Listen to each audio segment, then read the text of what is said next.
Hello students. आज के इस वीडियो में हम बात करेंगे मोशन इन प्लेन की। और ये जो मोशन इन प्लेन चैप्टर है ये आपके इंजीनियरिंग, मेडिकल और किसी भी स्टेट इंजीनियरिंग एग्जाम के लिए बहुत ही ज़्यादा इंपॉर्टेंट है। अब मोशन प्लेन का अगर ये वीडियो आप देखने वाले हैं तो इसके पहले एक बेसिक प्री रिक्वायरमेंट है जो कि है वेक्टर्स। अगर आपने वेक्टर्स का वीडियो अभी तक नहीं देखा है तो लिंक उसका मैं डिस्क्रिप्शन में दे दूंगा, आप जा करके देख लें। क्योंकि वेक्टर्स के बेसिक्स जब तक आपको नहीं आते होंगे तब तक मोशन इन प्लेन में क्वेश्चन सॉल्व करना आपके लिए थोड़ा सा मुश्किल होगा। तो सबसे पहले आप वेक्टर्स का वीडियो जाके देखिए, उसके बाद मोशन प्लेन का ये वाला वीडियो आपको देखना है, जिससे कि जो भी कॉन्सेप्ट यहाँ पर डिस्कस किए जा रहे हैं वो आपको अच्छे से समझ में आए। तो आज के इस वीडियो में जो टॉपिक हम डिस्कस करने वाले हैं उनको हम सबसे पहले एक बार देख लेते हैं। इनमें हम देखेंगे equations of motion in vector form. Equations of motion जो आपने मोशन स्ट्रेट लाइन में सीखी थी, उन्हीं इक्वेशंस को वेक्टर फॉर्म में कैसे लिखा जाए सबसे पहले हम वो देखेंगे। उसके बाद प्रोजेक्टाइल मोशन हम इसमें चालू करेंगे और प्रोजेक्टाइल मोशन में maximum height, range, time of flight जैसे टर्म्स हैं, इनको समझेंगे और इनके लिए फॉर्मूले डिराइव करेंगे। और साथ ही साथ में equation of path of projectile, projectile के पाथ का जो इक्वेशन होता है उसकी डेरिवेशन करेंगे। और उसके अलावा इन्हीं टॉपिक से जुड़े हुए जो न्यूमेरिकल्स हमारे लिए इंपॉर्टेंट हैं, कुछ न्यूमेरिकल्स हम यहाँ पे क्लास में आपको सॉल्व करके दिखाएंगे। और बाकी के न्यूमेरिकल्स आपको प्रैक्टिस करने होंगे, जो कि आप अपने टेक्स्ट बुक से या जो भी साइड बुक आप यूज़ कर रहे हैं, NCERT, SL Arora, HC Verma, जो भी किताब आप यूज़ कर रहे हैं वहाँ से आप सॉल्व कर सकते हैं। तो सबसे पहले आज का वीडियो चालू करते हैं और इक्वेशंस ऑफ मोशन को देखते हैं वेक्टर फॉर्म में।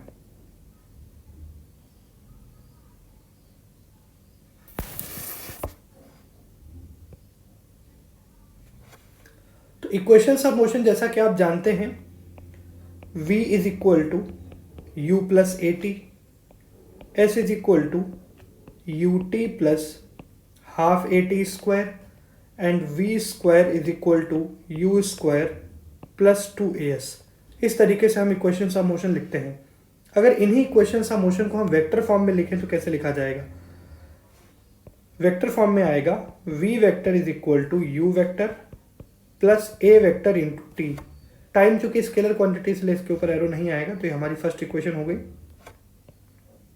इसी तरीके से अगर सेकेंड इक्वेशन लिखें so s is equal to u t plus half a t square. ये इक्वेशन ऑफ मोशन में हमारी सेकेंड इक्वेशन हो गई। और उसके बाद अगर हम थर्ड इक्वेशन लिखें सो आएगा ये v vector dot v vector is equal to u vector dot u vector plus two a vector dot s vector. इस तरीके से हमको ये इक्वेशंस ऑफ मोशन में हमको अपनी थर्ड इक्वेशन देखने को मिल जाएगी। मोशन प्लेन में बेसिकली जब आप इन इक्वेशंस का यूज़ करेंगे तो इक्वेशंस ऑफ मोशन के लिए, जैसा कि प्री रिक्वायरमेंट आपको पता है कि इक्वेशन ऑफ मोशन आप तभी यूज़ कर पाएंगे जब एक्सेलरेशन कांस्टेंट हो। तो यहाँ पर आपको कंडीशन ध्यान रखनी है कि इनको आप तभी यूज़ करेंगे जब एक्सेलरेशन कांस्टेंट हो। अगर एक्सेलरेशन वेरी कर रहा होगा तो आप इन इक्वेशंस का प्रयोग नहीं कर पाएंगे। तो नीचे लिख भी लीजिए आप कि एक्सेलरेशन अगर कांस्टेंट होगा then only we can use it,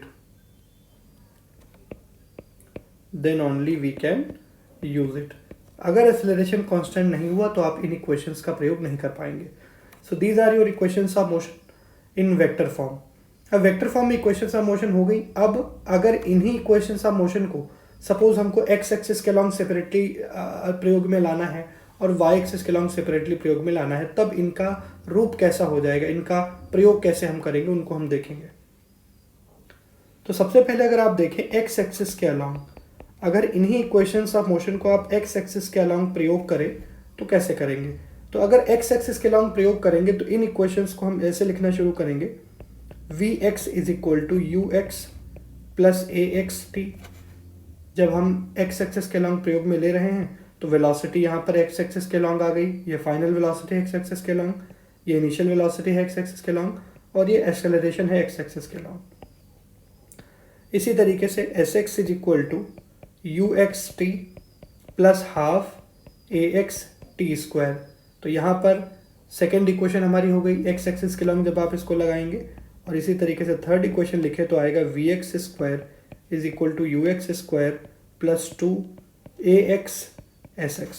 तो इस तरीके से तीनों इक्वेशंस हम एक्स एक्सिस के लॉन्ग प्रयोग में लेंगे। और सिमिलरली अगर आप वाई एक्सिस के लॉन्ग लिखें तो आएगा v y is equal to you y plus a Y T.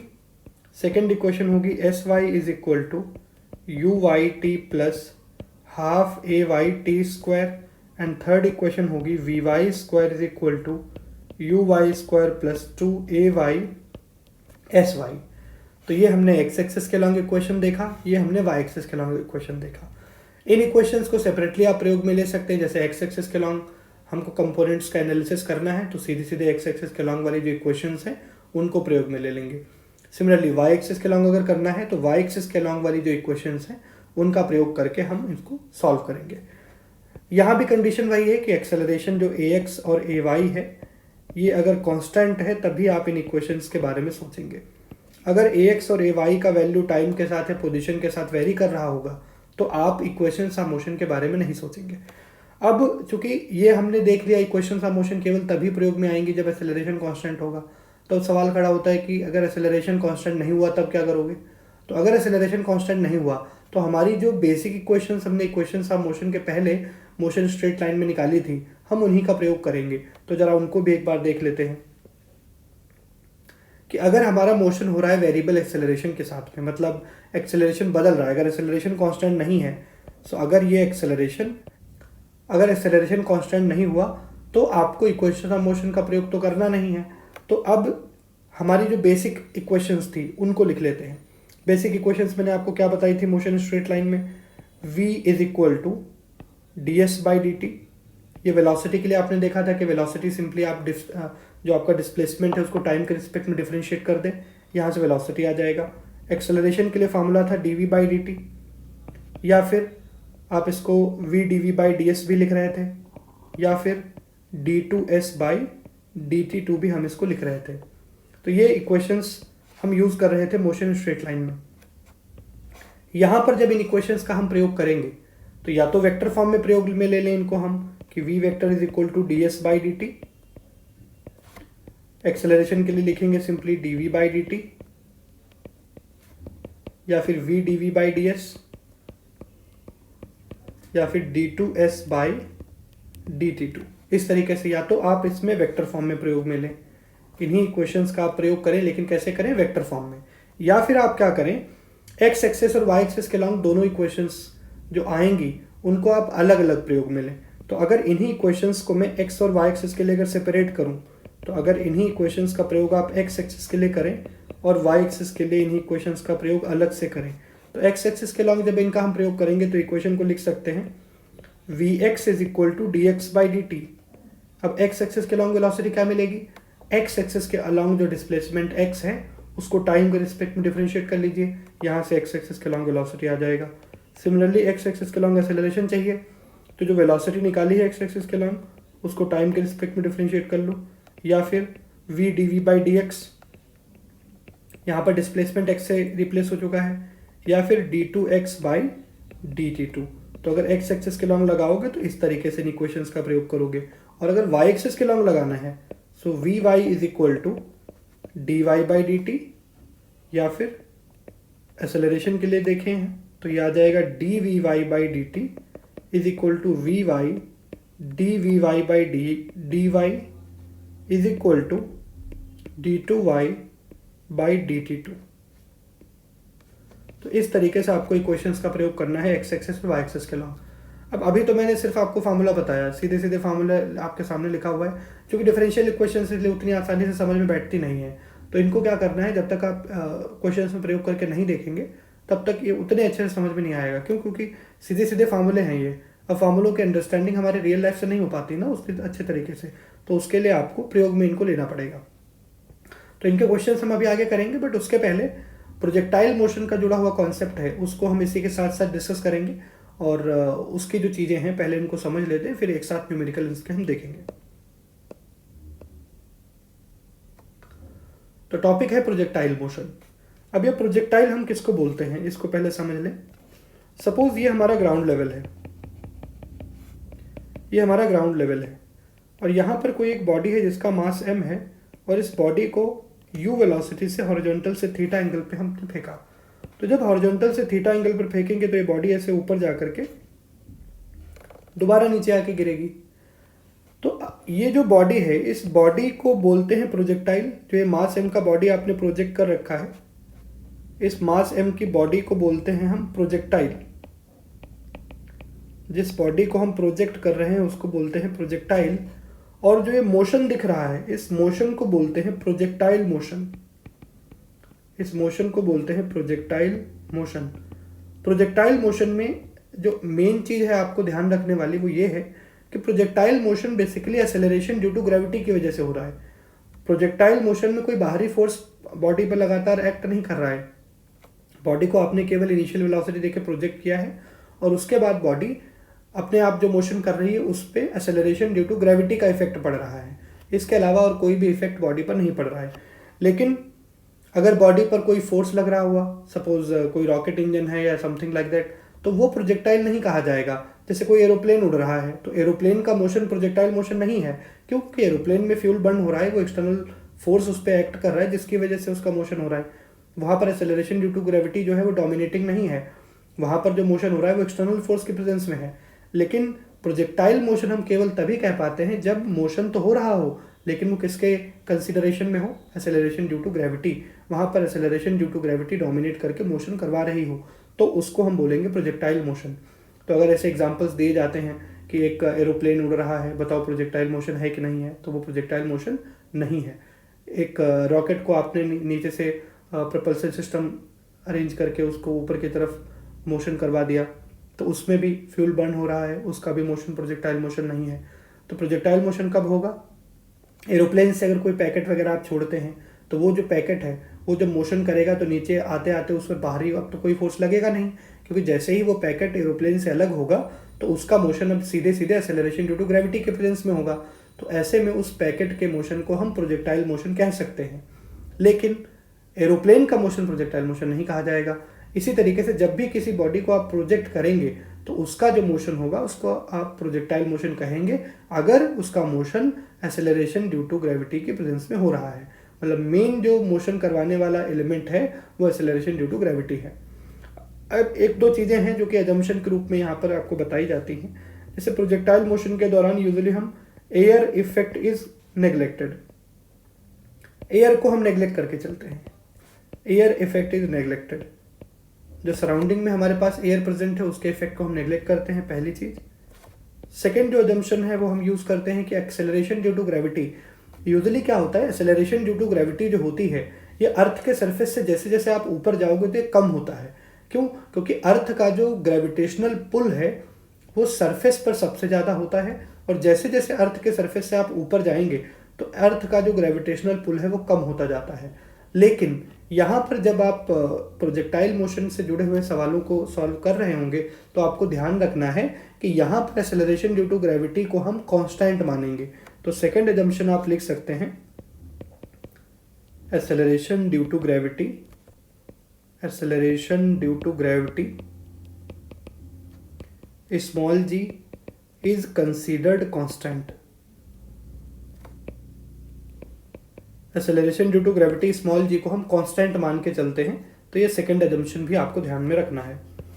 You velocity से हॉरिजॉन्टल से थीटा एंगल पे आपने फेंका था, तो कुछ चीजें हैं जो आपको यहीं से एनालाइज करके चलना है कि जिस किसी पॉइंट से आपने बॉडी को प्रोजेक्ट किया है उस पॉइंट को आप ओरिजिन मान लो।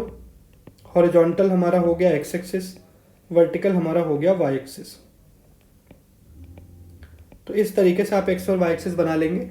जिस किसी पॉइंट से बॉडी को प्रोजेक्ट करेंगे उस पॉइंट को आपको हमेशा ओरिजिन लेके चलना है। तो इससे क्या होगा, अगर आप जहाँ से बॉडी को प्रोजेक्ट करके चल रहे हैं वहाँ पर अगर आप ओरिजिन बनाएंगे तो होगा ये कि आपको डिस्प्लेसमेंट लिखना आसान हो जाएगा। एक्स एक्सिस और वाई एक्सिस के अलॉन्ग जो डिस्प्लेसमेंट होंगे वो सिंपली कोऑर्डिनेट से आप देख करके लिख पाएंगे। लेकिन अगर यहाँ पर ओरिजिन आप नहीं मानोगे तो फिर ये डिस्प्लेसमेंट लिखने में आपको अननेसेसरी प्रॉब्लम आएगी। तो ये बात आपको ध्यान रखनी है कि जहाँ कहीं से भी बॉडी को प्रोजेक्ट करना है वहाँ पर ओरिजिन बना लेना, ये सबसे पहला काम आपको करना है। दूसरी चीज़, ये जो वेलोसिटी u देख रहे हैं, जिस वेलोसिटी के साथ हमने प्रोजेक्टाइल को प्रोजेक्ट किया है स्मॉल u, अगर इस वेलोसिटी u के दो कंपोनेंट हम निकाल लें तो इसका एक्स एक्सिस के अलॉन्ग जो कंपोनेंट आएगा वो आएगा u cos theta, x axis के अलॉन्ग कंपोनेंट हो गया u cos थीटा, और y एक्सिस के अलॉन्ग जिसका कंपोनेंट निकल के आएगा वो होगा u sin थीटा। तो प्रोजेक्टाइल के केस में आपने दो कंपोनेंट निकाल लिए, एक्स कंपोनेंट है यू कॉस थीटा और वाई कंपोनेंट है u sine theta. Point O से जब प्रोजेक्टाइल को आपने फेंका है तो ये बॉडी इस तरीके से आकर के दोबारा से अर्थ पे यहाँ पर गिरेगी।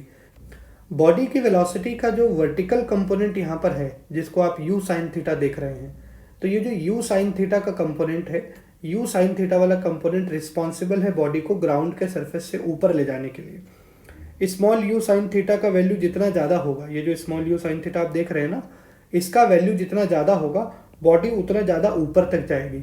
और ये जो यू साइन थीटा है, इसका वैल्यू जितना ज़्यादा होगा बॉडी उतने ज़्यादा समय तक हवा में रहेगी।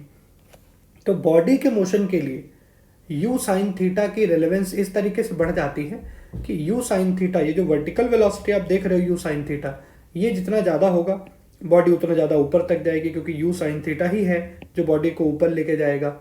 तो बॉडी उतनी ज़्यादा ऊपर तक जाएगी और यू साइन थीटा अगर ज़्यादा होगा तो बॉडी उतनी ज़्यादा समय तक हवा में रहेगी। तो ये दो चीज़ें हैं जो कि डिपेंड कर रही हैं यू साइन थीटा पे। इसी तरीके से अगर यू कॉस थीटा की बात करो तो ये जो यू कॉस थीटा है, ये यू कॉस थीटा का कंपोनेंट बॉडी को इधर की तरफ हॉरिजॉन्टली मोशन कराने के लिए रिस्पॉन्सिबल है। बॉडी इधर की तरफ जो मोशन करेगी, ये मोशन इसका हो रहा होगा यू कॉस थीटा की वजह से। अब जिस पॉइंट पर बॉडी गिर रही है, इस पॉइंट को हमने कह दिया पी। ये जो टॉप पे पॉइंट है जहाँ पर बॉडी मैक्सिमम हाइट पर है, इसको हमने कह दिया एच एम। एच एम से हम रिप्रेजेंट करते हैं मैक्सिमम हाइट को। एच एम है हमारा मैक्सिमम हाइट। एच एम हो गया मैक्सिमम हाइट। इस तरीके से पॉइंट ओ से पॉइंट पी तक का जो डिस्टेंस है, इसको हमने कह दिया आर। पॉइंट ओ से पॉइंट पी तक की जो डिस्टेंस है ये है आर, और आर से हम रिप्रेजेंट करते हैं रेंज को। तो मैक्सिमम हाइट दिख गया आपको, रेंज दिख गया, और जो टॉप पॉइंट है इसको हमने क्यू कह दिया। अब हमको यही चीज़ें इसमें कैलकुलेट करनी है, हमको रेंज का वैल्यू निकालना है। अब रेंज क्या है कि प्रोजेक्टाइल को जब आप यू वेलोसिटी से हॉरिजॉन्टल थीटा एंगल पर फेंक रहे हैं तो हॉरिजॉन्टली कितना दूर जाके प्रोजेक्टाइल गिरेगा। हॉरिजॉन्टली जो डिस्टेंस प्रोजेक्टाइल ट्रेवल करेगा, इस डिस्टेंस कैपिटल आर को हम बोलते हैं रेंज। और ये ग्राउंड से कितनी मैक्सिमम हाइट तक जाएगा, ये जो हाइट होगी इसको हम बोलते हैं मैक्सिमम हाइट। और कितने समय तक ये बॉडी हमारा मोशन कर रहा था, कितने समय तक ये बॉडी हवा में था, उसको बोलते हैं हम टाइम ऑफ फ्लाइट, और इसको रिप्रेजेंट करते हैं कैपिटल टी से। तो एक एक करके इन टर्म्स का डेरिवेशन हम लोग करेंगे। तो इसमें सबसे पहला टर्म जो हमको डिराइव करना है वो है टाइम ऑफ फ्लाइट। तो टाइम ऑफ फ्लाइट के लिए कितने समय तक बॉडी हवा में था उस टाइम को बोलते हैं टाइम ऑफ फ्लाइट। तो लिख लेते हैं the time up to which the body was in air is known as time of flight। जितने समय तक ये बॉडी हवा में था उस टाइम को बोलते हैं हम टाइम ऑफ फ्लाइट। तो फिगर बना लो, यू वेलोसिटी से हॉरिजॉन्टल से थीटा एंगल पर फेंका है, बॉडी आकर के इस तरीके से गिरेगी। तो जिस पॉइंट से आपने फेंका है वहाँ पर ओरिजिन बनाना था, ये एक्स एक्सिस हो गया, ये ऊपर वाई एक्सिस हो गया। स्मॉल यू के कंपोनेंट निकालें तो एक्स कंपोनेंट आ जाएगा यू कॉस थीटा, और ऊपर की तरफ कंपोनेंट होगा यू साइन थीटा। जिस पॉइंट पर बॉडी गिर रही है उस पॉइंट को बोल दिया पी, और इस पॉइंट के अगर कोऑर्डिनेट लिखना चाहो, इस डिस्टेंस को कह दिया आर। तो पॉइंट पी के कोऑर्डिनेट होंगे आर कॉमा जीरो, क्योंकि ये एक्स एक्सिस है तो कोऑर्डिनेट पी पॉइंट के आर कॉमा जीरो मिलेंगे। ये ओरिजिन है और ये एक्स एक्सिस है, तो एक्स एक्सिस पर वाई कोऑर्डिनेट जीरो होता है, इसलिए ये जीरो आ गया। अब हमको पॉइंट ओ से पॉइंट पी तक का टाइम निकालना है। अब आपको मैंने बताया था बॉडी कितने समय तक हवा में रहेगी, उसके लिए कौन रिस्पॉन्सिबल है, यू साइन थीटा। तो अगर यू साइन थीटा रिस्पॉन्सिबल है, मोशन का वाई कंपोनेंट रिस्पॉन्सिबल है, तो पॉइंट ओ से पॉइंट पी तक मैं एनालाइज करूंगा मोशन को along y axis. So motion along y axis, y axis के अलॉन्ग मोशन को एनालाइज करेंगे। तो इनिशियल वेलोसिटी अगर हम लिखें वाई एक्सिस के अलॉन्ग, तो देखिए ऊपर की तरफ है यू साइन थीटा, ये लिख लिया यू साइन थीटा। एक्सेलरेशन अगर लिखो वाई एक्सिस के अलॉन्ग, तो एक्सेलरेशन ड्यू टू ग्रेविटी जी जो होगा वो नीचे की तरफ लगेगा। तो अगर साइन के साथ लिखे तो ए वाई को लिख सकते हैं हम माइनस जी। साथ ही साथ में टाइम जो लगा होगा पॉइंट ओ से पॉइंट पी तक जाने का, उसको कह दिया टी। और पॉइंट ओ से जब बॉडी पॉइंट पी पर गिरेगी, तो यहाँ देखिए जब ये बॉडी पॉइंट पी पर गिर रही है तो इसका जो वाई कोऑर्डिनेट है वो है जीरो, और ये जो y कोऑर्डिनेट है ये आपको डिस्प्लेसमेंट दे देगा। तो डिस्प्लेसमेंट sy लिखा जाए तो ये आ जाएगा 0। अब यहाँ से इक्वेशन अप्लाई करिए, sy is equal to you Y T plus half A Y T square. ये मैंने इक्वेशन अप्लाई कर दी। sy की जगह 0, uy की जगह पर u sine theta into t plus half acceleration minus g into time t square. तो यहाँ से t कॉमन आ जाएगा तो ब्रैकेट में मिलेगा u sine theta minus g t by 2। तो यहाँ से t तो 0 हो नहीं सकता, इसको हम 0 के इक्वल करेंगे तो आएगा u sine theta minus g t by 2 is equal to 0। तो अल्टीमेटली टाइम का वैल्यू यहाँ से सॉल्व होके आएगा 2u sine theta by g. Time का जो वैल्यू आया है वो है 2u sine theta by g. तो बॉडी कितने समय तक हवा में रहेगी? बॉडी हवा में रहेगी 2u sine theta by g time तक। ये हो गया हमारा टाइम ऑफ फ्लाइट। तो फार्मूला याद रखना है, न्यूमेरिकल्स में डायरेक्टली यूज होता है। टाइम ऑफ फ्लाइट के बाद दूसरा जो टर्म है वो है मैक्सिमम हाइट। अब बॉडी कितनी मैक्सिमम हाइट तक जाएगी ये चीज़ हमको देखनी है। तो वही सेम फिगर दोबारा से बनाते हैं। Velocity u, horizontal angle theta, ऐसे आपने फेंका था। ये जो टॉप पे पॉइंट था इस पॉइंट को हमने कह दिया q। अब देखिए बॉडी का वेलोसिटी हमने दिखा रखा है u। अगर x कंपोनेंट रिजॉल्व करो तो आया था u cos theta, y component हमारा आया था u sine theta.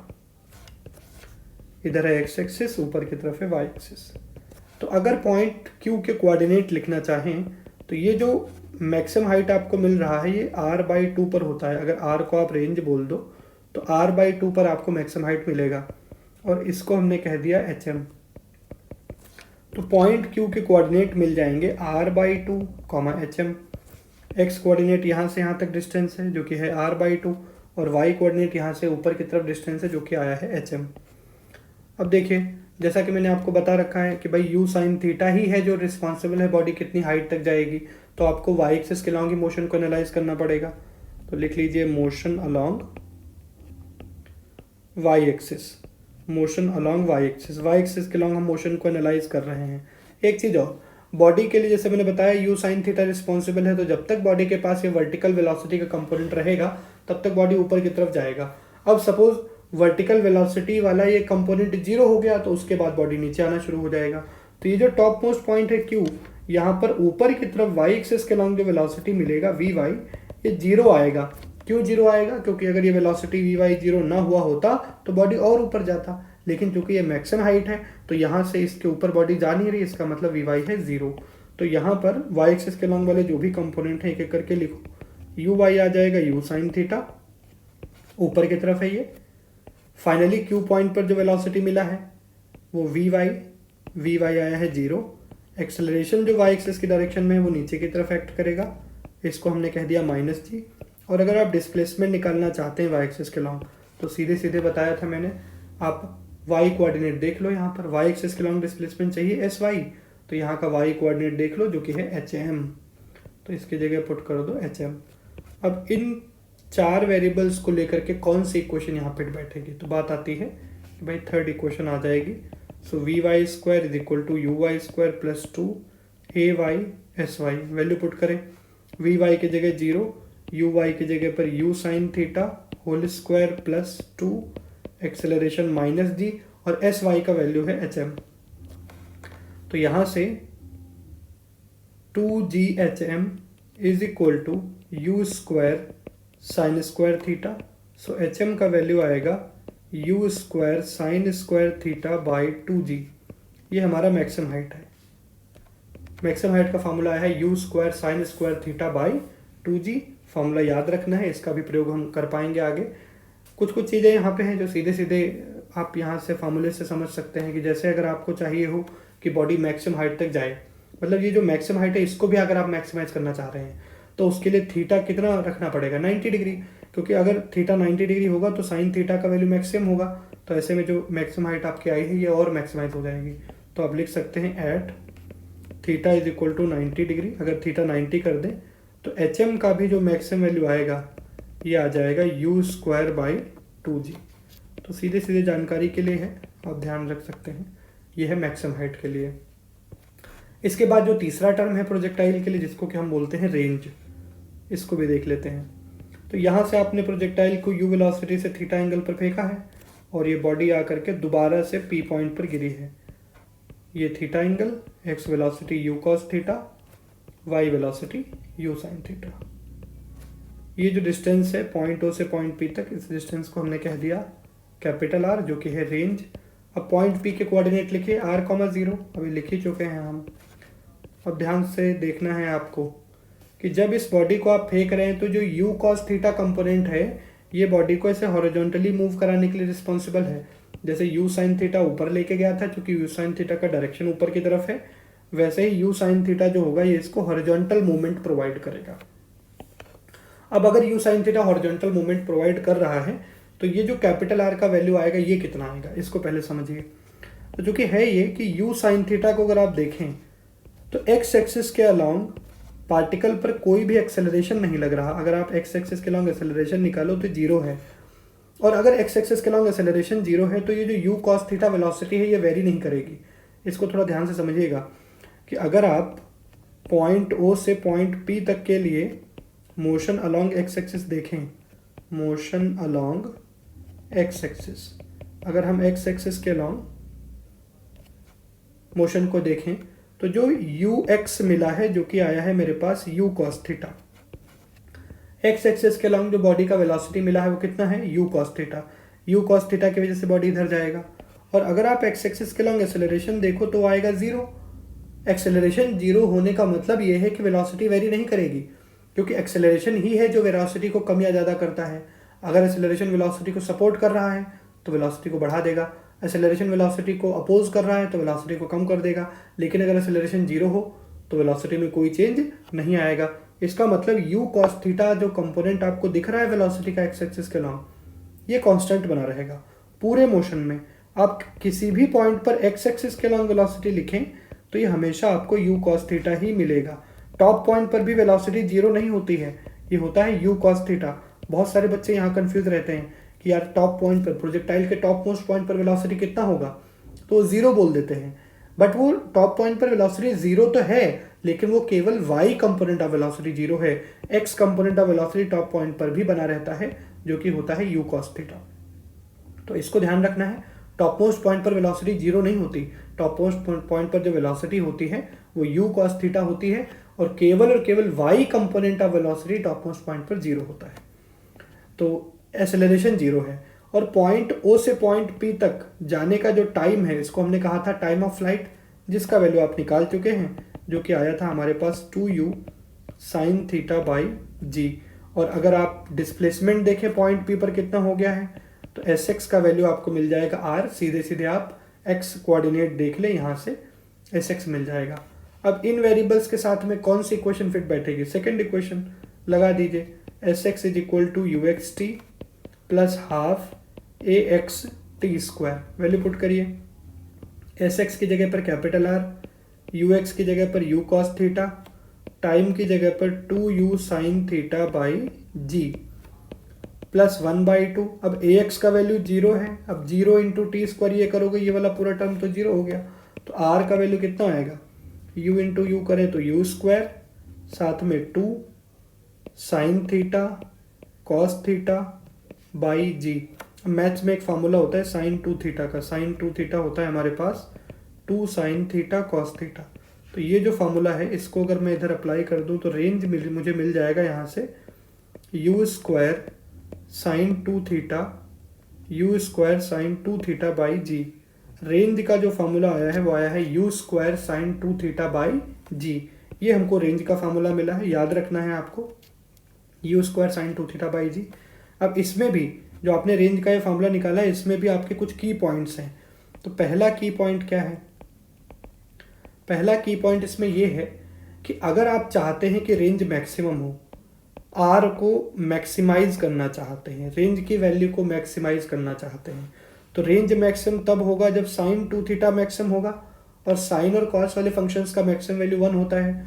sin 2 theta का मैक्सिमम वैल्यू sin 2 थीटा का मैक्सिमम वैल्यू आएगा 1, तो ऐसे में थीटा कितना होना पड़ेगा 45 डिग्री। तो आपको ध्यान रखना है रेंज का मैक्सिमम वैल्यू आपको तब मिलेगा जब थीटा होगा 45 डिग्री, और रेंज का मैक्सिमम वैल्यू होगा कितना साइन 2 थीटा की जगह 1 पुट कर दो, ये आ जाएगा यू स्क्वायर बाई जी। तो ये पहला इंपॉर्टेंट पॉइंट है जो आपको ध्यान रखना है। मैक्सिमम रेंज कब मिलेगा? थीटा 45 पर, और मैक्सिमम रेंज होगा कितना? यू स्क्वायर बाई जी, पहली चीज। और दूसरा जो कॉन्सेप्ट है इसमें, सेकेंड जो कॉन्सेप्ट है इसमें इस पर्टिकुलर प्रोजेक्टाइल मोशन के लिए, वो ये कि अगर प्रोजेक्टाइल को आप हॉरिजॉन्टल से थीटा एंगल पर फेंको, जैसे ऐसे समझो, जैसे पहले केस में मैंने क्या किया, प्रोजेक्टाइल को हॉरिजॉन्टल से थीटा एंगल पर फेंक दिया यू वेलोसिटी से, तो प्रोजेक्टाइल ऐसे आके गिरेगा, रेंज हमको मिल गया कैपिटल आर। इसी तरीके से अगर आप प्रोजेक्टाइल को हॉरिजॉन्टल से यू वेलोसिटी से, लेकिन एंगल इस बार 90 माइनस थीटा बनाते हुए फेंको, तब भी आपको रेंज आर ही मिलेगा। इसका मतलब ये कि प्रोजेक्टाइल को हॉरिजॉन्टल से चाहे आप थीटा एंगल पर फेंको और चाहे 90 माइनस थीटा पर फेंको, रेंज आपको सेम मिलेगा। तो इसको आप ध्यान रखना है कि थीटा और 90 माइनस थीटा अगर इन दोनों को ऐड करके देखो तो इनका सम 90 डिग्री आएगा। मतलब ये जो एंगल्स हैं कॉम्प्लीमेंट्री एंगल्स हैं। कहने का मतलब ये है कि प्रोजेक्टाइल को अगर हॉरिजॉन्टल से कॉम्प्लीमेंट्री एंगल्स पर फेंका जाता है तो आपको रेंज सेम मिलेगा। जैसे कि पहली बार तुमने 30 डिग्री पर फेंका प्रोजेक्टाइल को यू वेलोसिटी से, दूसरी बार तुमने उसको 60 डिग्री पर फेंका यू वेलोसिटी से, तो ऐसे में दोनों केसेस में रेंज सेम आएगा। क्यों? क्योंकि 30 डिग्री और 60 डिग्री पर जो तुमने फेंका है उनका सम 90 डिग्री है। तो 30 और 60 दोनों एक दूसरे के कॉम्प्लीमेंट्री एंगल्स हैं। तो अगर कॉम्प्लीमेंट्री एंगल्स पर प्रोजेक्टाइल को फेंकोगे तो रेंज सेम आएगा। ऐसे दूसरा केस मान सकते हो, जैसे सपोज पहली बार प्रोजेक्टाइल को आपने 15 डिग्री पर फेंका है, तो दूसरी बार अगर प्रोजेक्टाइल को आप 75 डिग्री पर फेंक दो तो 75 डिग्री और 15 डिग्री पर फेंकने पर दोनों ही केसेस में आपको रेंज सेम आएगा। तो ऐसे ही कोई भी दो एंगल्स आपको दिए जा सकते हैं जिन पर प्रोजेक्टाइल को फेंकने के बाद में आपको सेम रेंज देखने को मिलेगा। तो ऐसे में जिन एंगल्स पर आप फेंक रहे हो अगर उनका सम 90 डिग्री है तो प्रोजेक्टाइल का रेंज सेम आएगा। इसका रिवर्स क्वेश्चन भी पूछते हैं, आपको दे देंगे कि if projectile is thrown at two different angles so that the range is same. अब वहां से आपको ध्यान में ये बात रखनी पड़ेगी कि भाई अगर रेंज सेम मिल रहा है मतलब जो एंगल्स रहे होंगे वो एक अगर थीटा होगा तो दूसरा 90 माइनस थीटा होगा। तो यहाँ से न्यूमेरिकल्स काफ़ी सारे बनते हैं जो आपको ध्यान रखने हैं। तो ये दो पॉइंट आपको एक्स्ट्रा ध्यान रखने हैं यहाँ पर। अब इसी में जैसे कॉन्सेप्ट है velocity of projectile at any time, मतलब किसी भी टाइम पर आपको कोई भी एक जनरल टाइम दे देंगे और आपसे पूछ लेंगे बताइए इस जरा टाइम पर प्रोजेक्टाइल की वेलोसिटी कितनी है। तो किसी भी टाइम पर प्रोजेक्टाइल की वेलोसिटी कैसे लिखेंगे उसके लिए थोड़ा सा समझ लेते हैं। हालांकि कुछ कुछ चीज़ें हैं जो आप पहले से जानते होंगे बट फिर भी हमें इसको समझना चाहें तो कैसे समझेंगे। देखिए जरा, सपोज यहाँ से आपने प्रोजेक्टाइल को फेंका है, वेलोसिटी है u, हॉरिजॉन्टल एंगल है थीटा, हमने ओरिजिन x एक्सिस और y एक्सिस दोनों चीज़ें पहले ही बना ली। वेलोसिटी का x कंपोनेंट अगर लिखें तो आएगा u cos theta, y component अगर लिखें तो आ जाएगा u sin थीटा। इस तरीके से x और y कंपोनेंट दिखा दिए। एक्सेलरेशन ड्यू टू ग्रेविटी जो होगा वो हमेशा नीचे की तरफ एक्ट करेगा, स्मॉल g। अब सपोज पॉइंट O पर आपने फेंका है और उसके t टाइम के बाद, पॉइंट O पर फेंकने के t टाइम के बाद हमसे पॉइंट P पर पूछा जा रहा है कि बता दीजिए P पॉइंट पर प्रोजेक्टाइल का वेलोसिटी कितना होगा या स्पीड कितना होगा, मैग्नीट्यूड भी पूछ सकते हैं। तो यहाँ पर P पॉइंट पर अगर आप देखें तो x कंपोनेंट ऑफ वेलोसिटी तो u cos थीटा ही रहेगा, क्योंकि x कंपोनेंट ऑफ वेलोसिटी तो वेरी करता नहीं है बिकॉज एक्सेलरेशन x एक्सिस के लॉन्ग होता है 0। अगर x एक्सिस के लॉन्ग एक्सेलरेशन होता तो ये u cos थीटा बदलता, लेकिन x एक्सिस के लॉन्ग एक्सेलरेशन 0 होने की वजह से x एक्सिस के लॉन्ग जो वेलोसिटी मिलेगा वो हर पॉइंट पे कांस्टेंट आएगा। और कितना आएगा? ये आएगा u cos थीटा। लेकिन y एक्सिस के लॉन्ग जो वेलोसिटी होगा ये वेरी कर रहा होगा, क्योंकि y एक्सिस के along acceleration due to gravity small g act कर रहा है। तो ये जो vy है इसका वैल्यू कितना होगा उसको निकाल लेते हैं। तो पॉइंट O से पॉइंट P तक के लिए अगर आप देखें, इनिशियल वेलोसिटी y एक्सिस के लॉन्ग है u sin theta, point O पर आप देख पा रहे हैं ये ऊपर की तरफ वेलोसिटी है u sin थीटा, इसलिए प्लस साइन के साथ लिखा है। एक्सेलरेशन ay है माइनस g, पॉइंट O से पॉइंट P तक जाने में जो प्रोजेक्टाइल को टाइम लगा है दैट इज t, और P पॉइंट पर जो प्रोजेक्टाइल का फाइनल वेलोसिटी हो जाएगा उसको हमने कह दिया vy। अब इन वेरिएबल्स को रिलेट करने वाली इक्वेशन कौन सी है? फर्स्ट इक्वेशन अप्लाई करिए, vy is equal to uy plus ayt। So vy is equal to u sine theta minus gt। यहाँ से प्रोजेक्टाइल का y वेलोसिटी मिल गया और x वाला वेलोसिटी तो हमने लिख ही लिया है फिगर में ही कि भाई x वाला वेलोसिटी कांस्टेंट रहेगा जो कि है u cos थीटा। तो प्रोजेक्टाइल का नेट वेलोसिटी अगर किसी टाइम पे मैं लिखना चाहूँ तो ये आएगा u cos theta i cap plus u sine theta minus g t j cap. ये प्रोजेक्टाइल का वेलोसिटी होगा, नेट वेलोसिटी। ये हमने वेक्टर फॉर्म में लिख रखा है प्रोजेक्टाइल का net velocity. u cos theta चूंकि x एक्सिस के लॉन्ग है, इसके लिए इसके साथ मैंने आई कैप लगा दिया, और vy जो है ये y एक्सिस के लॉन्ग, इसलिए इसके साथ j कैप लगा करके वेक्टर फॉर्म में मैंने वेलोसिटी लिख दी है। अब अगर स्पीड पूछते, स्पीड मतलब इसका मैग्नीट्यूड, तो मैग्नीट्यूड भी आ जाएगा under root of u cos theta whole square plus u sine theta minus g t whole square. यहाँ से आप मैग्नीट्यूड निकाल सकते हैं, यहाँ से वेलोसिटी का मैग्नीट्यूड आ जाएगा, दैट मीन्स स्पीड आ जाएगा प्रोजेक्टाइल की। एंगल वगैरह की बात हो सकती है कि सपोज आपसे कह दिया बताइए जब ये प्रोजेक्टाइल टी टाइम के बाद आप देख रहे हो इसको, तो बताओ इसका वेलोसिटी हॉरिजॉन्टल से एंगल कितना बना रहा होगा। तो इस एंगल को अगर हम फाई कह दें तो एंगल निकालने के लिए एक्स कंपोनेंट जो वेलोसिटी जो है ये है यू कॉस थीटा, ऊपर की तरफ जो वेलोसिटी आया है ये है u sine theta minus g T, और नेट वेलोसिटी अगर निकालो तो ऐसे रिजल्टेंट कुछ ऐसे आएगा। अब ये जो नेट वेलोसिटी होगा इसका एंगल कितना बनेगा हॉरिजॉन्टल के साथ, इसको हमने कह दिया फाई। अब अगर एंगल फाई पूछा गया है तो यहाँ से निकालो, ये जो ट्रायंगल दिया गया है इस ट्रायंगल में tan थीटा लगा दो, तो ट्रायंगल में अगर मैं tan फाई लिखूँ तो tan फाई हो जाएगा परपेंडिकुलर, परपेंडिकुलर मतलब ये डिस्टेंस और ये डिस्टेंस है u sine theta minus g T upon में बेस, बेस है u कॉस थीटा, तो वैल्यू पुट करें तो tan फाई आएगा u sine theta minus g T upon u cos theta. तो यहाँ से tan फाई आप लिख लेंगे और यहाँ से फाई एंगल भी आपका सॉल्व हो जाएगा। तो ये आपने देखा velocity of projectile at any time T, किसी टाइम टी पर प्रोजेक्टाइल का वेलोसिटी कितना होगा, और वो जो नेट वेलोसिटी प्रोजेक्टाइल का होगा वो हॉरिजॉन्टल से एंगल कितना बना रहा होगा। ये था टाइम के साथ में वेलोसिटी का वेरिएशन कैसे हो रहा है। अब अगर पोजीशन के साथ वेलोसिटी का वेरिएशन पूछा जाए तो भी हम निकाल सकते हैं, इसको भी देख लेंगे। तो velocity of projectile at any height, किसी भी हाइट पर अगर प्रोजेक्टाइल का वेलोसिटी पूछे, ये एक्स एक्सिस हो गया, ऊपर की तरफ वाई एक्सिस हो गया, यहाँ से आपने प्रोजेक्ट किया है यू वेलोसिटी से, हॉरिजॉन्टल से एंगल है theta, x component of velocity होगा u cos theta, y component of velocity होगा यू साइन थीटा। यहाँ से फेंकेंगे ये कुछ ऐसे जा करके गिरेंगे। अब सपोज कह दिया कि ये जो हाइट है स्मॉल एच, इस स्मॉल एच हाइट पर प्रोजेक्टाइल का वेलोसिटी कितना होगा बताइए। करते हैं सॉल्व, इस पॉइंट को ओ कह दो, इस पॉइंट को पी कह दो। हमसे पूछा गया है velocity at height H, height H पर प्रोजेक्टाइल का वेलोसिटी कितना होगा ये हमसे पूछा जा रहा है। तो इसको सॉल्व करने के लिए सबसे पहला काम तो आप ये कर लो कि एक्स कंपोनेंट ऑफ वेलोसिटी तो एज आपको पता ही है कि भाई बदलता नहीं है, तो वो तो यू कॉस थीटा ही होगा, इधर पहले रिप्रेजेंट कर लो। तो वी एक्स तो मुझे मिल गया, वी एक्स आया है यू कॉस थीटा। अब बचा है वी वाई, वी वाई अगर मैं निकाल लूँ तो मेरा काम चल जाएगा। अब ये वी वाई कितना होगा इसको देखना है। तो पॉइंट ओ से पॉइंट पी तक के लिए, पॉइंट ओ से पॉइंट पी तक के लिए अगर इनिशियल वेलोसिटी वाई एक्सिस के लॉन्ग लिखो तो ये है u sine theta. Acceleration due to gravity act करेगा नीचे की तरफ, तो अगर ए वाई हम लिखें तो ये आ जाएगा माइनस जी। डिस्प्लेसमेंट अगर लिखो आप कि भाई पॉइंट ओ से पॉइंट पी पर आपने भेजा है, तो अगर डिस्प्लेसमेंट देखो तो सपोज ये डिस्टेंस है हमारी x और हाइट है h, तो कोऑर्डिनेट हो जाएंगे x, h। तो ये जो h है जो y कोऑर्डिनेट है ये आपको डिस्प्लेसमेंट दे देगा y एक्सिस के लॉन्ग, तो एस वाई हम लिखें तो ये आ जाएगा प्लस एच।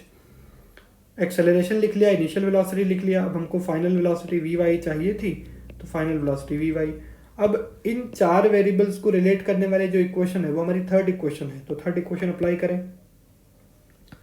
यहाँ पर अगर हम थर्ड इक्वेशन अप्लाई करें तो आएगा v y square is equal to you y square plus two a y s y. So v y square is equal to u square sine square theta plus two acceleration minus g और height h. So v y का square हमको मिल गया u square sine square theta minus two g h. तो यहाँ से v y आ जाएगा under root of u square sine square theta minus two g H. ये हमको प्रोजेक्टाइल का वाई वाला वेलोसिटी मिल गया। अब एक्स कंपोनेंट ऑफ वेलोसिटी भी हाइट एच पर नोन है, वाई एक्सिस वाला वेलोसिटी भी नोन है, तो वेक्टर फॉर्म में अगर लिखो तो आ जाएगा u cos theta i cap plus under root of u square sine square theta -2gh j cap. ये प्रोजेक्टाइल का वेलोसिटी मैंने लिख लिया किसी भी हाइट पर। और अगर स्पीड लिखना हो तो इसी का निकाल लोगे मैग्नीट्यूड, तो यह आ जाएगा √u² cos square theta plus, अब यहाँ देखिए अंडर रूट है, इसका स्क्वायर करोगे तो अंडर रूट गायब हो जाएगा और अंदर आएगा u² sin square theta -2gh।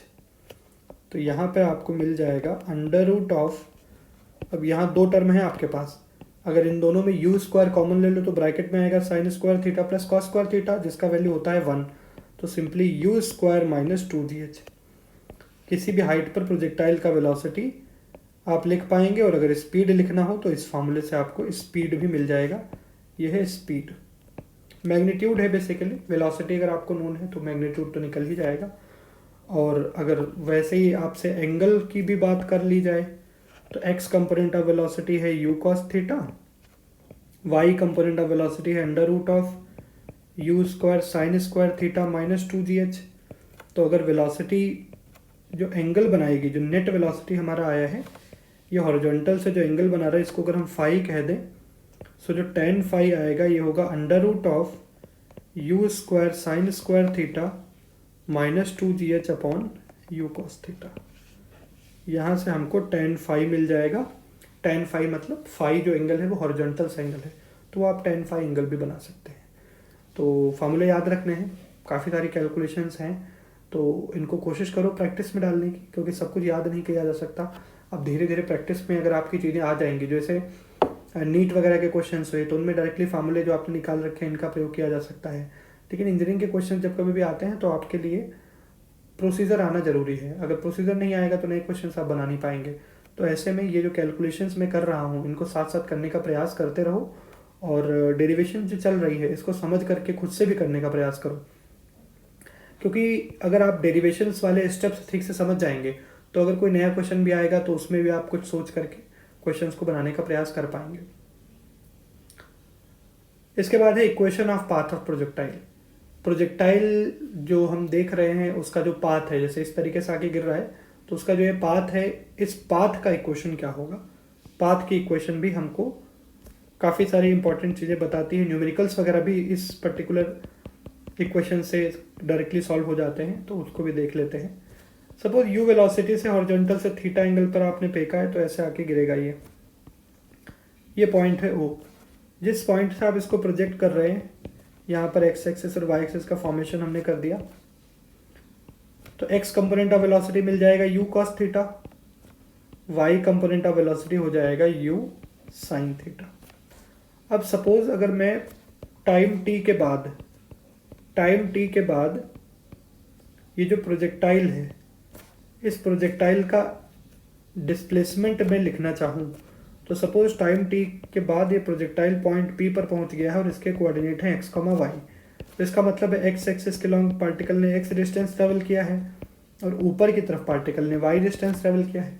अगर कोऑर्डिनेट x, y है तो इसका मतलब तो यही है ना कि horizontally particle x distance travel करके गया है और ऊपर की तरफ प्रोजेक्टाइल y डिस्टेंस ट्रेवल करके गया है। अब सबसे पहले मोशन अलोंग x एक्सिस, अगर हम x एक्सिस के लॉन्ग मोशन को एनालाइज करें तो देखिए पॉइंट O से पॉइंट P तक के लिए इनिशियल वेलोसिटी जो x एक्सिस के लॉन्ग है वो तो है u cos थीटा, और हमको पता है एक्सेलरेशन तो x एक्सिस के लॉन्ग 0 होता ही है। और आपने t टाइम लिया है पॉइंट O से पॉइंट P तक जाने के लिए प्रोजेक्टाइल के केस के लिए, तो t टाइम में प्रोजेक्टाइल अगर पॉइंट O से पॉइंट P जा रहा है तो टाइम है t। और डिस्प्लेसमेंट अगर x एक्सिस के लॉन्ग देखो तो वो है x। डिस्प्लेसमेंट कैसे पता चला, ये जो x कोऑर्डिनेट है, किसी भी पॉइंट का डिस्प्लेसमेंट पता करना हो सीधे उसका कोऑर्डिनेट देख लो। जैसे प्रोजेक्टाइल इस पाथ में कहीं भी रहा हो और मुझे इस पॉइंट पर पता करना है कि भाई डिस्प्लेसमेंट कितना होगा x एक्सिस के लॉन्ग, तो मैं x कोऑर्डिनेट देख लूंगा। मुझे पता करना हो डिस्प्लेसमेंट कितना होगा y एक्सिस के लॉन्ग, तो मैं y कोऑर्डिनेट देख लूंगा। तो यहाँ पर चूंकि एक्सेलरेशन 0 है तो आप सीधे सीधे लिख सकते हैं displacement is equal to velocity into time, क्योंकि हाफ ax इंटू टी का स्क्वायर जो आएगा ये तो 0 हो जाएगा क्योंकि ax 0 है, तो आएगा x is equal to u cos theta into t. ये हमको मिल जाएगा x is equal to u cos theta into t, motion along x axis करके। सिमिलरली अगर मैं मोशन अलॉन्ग y एक्सिस करूं, मोशन अलॉन्ग वाई एक्सेस। अगर motion को वाई एक्सेस के अलॉन्ग एनालाइज किया जाए सो यू वाई हमको मिल जाएगा u sine theta. A y acceleration नीचे की तरफ लग रहा है minus g, acceleration due to gravity g नीचे की तरफ लगता है तो minus g. Displacement y axis के अलॉन्ग देखो तो यहाँ पर पॉइंट पी तक डिस्प्लेसमेंट वाई एक्सेस के अलॉन्ग वाई हो चुका है तो पुट कर दीजिए वाई, और टाइम जो लगा है ये है टी। अब इक्वेशन अप्लाई करो, s Y is equal to you Y T plus half A Y T square. S Y की जगह वाई, यू वाई की जगह u sine theta into t plus half acceleration minus g into t square. ये हमारे पास मिला। अब हमको projectile का इक्वेशन चाहिए, और प्रोजेक्टाइल की इक्वेशन अगर चाहिए तो इक्वेशन एक्स और वाई में होनी चाहिए, उसमें टाइम की इन्वॉल्वमेंट ना हो, तो हमको टाइम को हटाना पड़ेगा। तो ये जो पहली इक्वेशन आई थी x is equal to u cos theta into t, यहाँ से अगर टी लिखना चाहो तो ये आ जाएगा x by u cos theta.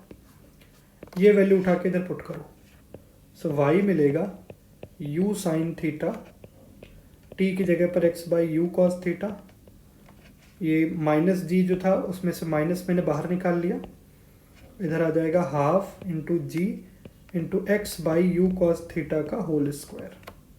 इसको सॉल्व करिए जरा, तो u से u कैंसिल आउट, यहाँ से हमको y मिल जाएगा, y is equal to x. अब यहाँ पर sine theta by cos theta ये हो जाएगा tan theta, y is equal to x tan theta minus half ऊपर जी एक्स स्क्वायर अपॉन में टू तो है ही, नीचे हो जाएगा u square cos square theta. देखिए यहाँ पर एक्स का स्क्वायर आ जाएगा न्यूमरेटर में और डिनोमिनेटर में u square cos square theta.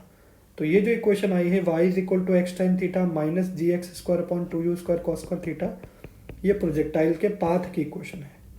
This is equation of path of projectile. और इस इक्वेशन को अगर आप देखो तो y की जो मैक्सिमम पावर है ये है 1, y की पावर में देखिए यहाँ पे y की पावर में कितना है 1, और अगर x की मैक्सिमम पावर देखो, x की मैक्सिमम पावर देखनी है तो x की मैक्सिमम पावर कितना है, ये है 2, x का मैक्सिमम पावर है 2। तो जब कभी भी ऐसा हो कि x की मैक्सिमम पावर 2 हो और y की मैक्सिमम पावर 1 हो, तो जब कभी भी x और y की पावर 2 और 1 होती हैं तो ये जो इक्वेशन होती है ये रिप्रेजेंट करती है पैराबोला को। तो ये जो इक्वेशन है ये रिप्रेजेंट कर रही है पैराबोला को। तो स्कूल वगैरह में डेरिवेशंस में पूछे जाता है कि prove that path of projectile is parabola, तो पहले आपको ये डेरिवेशन करनी है यहाँ से यहाँ तक, और जब ये इक्वेशन निकल जाए तो उसके बाद लिखेंगे कि in this equation the maximum power of y is 1 and the maximum power of x is 2, and in this case due to this powers the equation represents parabola. तो यहाँ से ये इक्वेशन पैराबोला को रिप्रेजेंट कर रही है, वो आप प्रूव कर पाएंगे। इस इक्वेशन को एक तो हम कई बार इसी फॉर्मेट में यूज़ करते हैं, लेकिन कई बार इसी इक्वेशन को एक दूसरे रूप में भी दिया जाता है, उसको भी देख लेते हैं एक बार। y is equal to x tan theta minus g x square upon two u square cos square theta, ये इक्वेशन हमने निकाली है। अब इस इक्वेशन को कई बार रेंज के टर्म्स में कन्वर्ट करते हैं। अब रेंज के टर्म में जब कन्वर्ट करोगे तो उसमें रेंज इन्वॉल्व करना पड़ेगा, तो उसके लिए मैंने क्या किया, y is equal to x tan theta, मैं इधर दोनों टर्म से कॉमन ले रहा हूँ। अब पहले वाले टर्म में तो एक्स टेन थीटा दिख गया, लेकिन इसमें एक्स टेन थीटा नहीं दिख रहा, एक्स तो है लेकिन टेन थीटा नहीं दिख रहा। तो उसके लिए मैंने क्या किया, टेन थीटा से ऊपर नीचे मल्टीप्लाई कर दिया, टेन थीटा से मैंने ऊपर नीचे मल्टीप्लाई कर दिया। तो इक्वेशन पे कोई फर्क नहीं पड़ा, लेकिन कॉमन लेने के लिए मुझे टेन थीटा मिल जाएगा। तो यहाँ आएगा 1 माइनस जी, यहाँ से एक एक्स तो बाहर चला गया तो एक एक्स बचा रह गया, upon two u square cos square theta into tan theta. So y आएगा एक्स टेन थीटा ब्रैकेट में 1 minus g x upon two u square cos square theta, और टेन थीटा को अगर लिखो तो आएगा sine theta by cos theta. अब एक कॉस थीटा से cos theta cancel out, y मुझे मिल जाएगा एक्स टेन थीटा ब्रैकेट में 1 minus g x upon you square. अब देखिए two sine theta cos theta, two sine theta cos theta, मैंने फॉर्मूला अभी बताया था, two sine theta cos theta होता है साइन टू थीटा, तो डिनोमिनेटर में हो गया साइन टू थीटा, ये आया। अब देखिए u square sine two theta by g, ये जो पूरा का पूरा टर्म है ये रेंज रिप्रेजेंट करता है। रेंज क्या था फॉर्मूला आर के लिए, u square sine two theta by g. तो ये बेसिकली जो टर्म लिखा हुआ है ये रेंज को इन्वर्स करके लिखा गया है।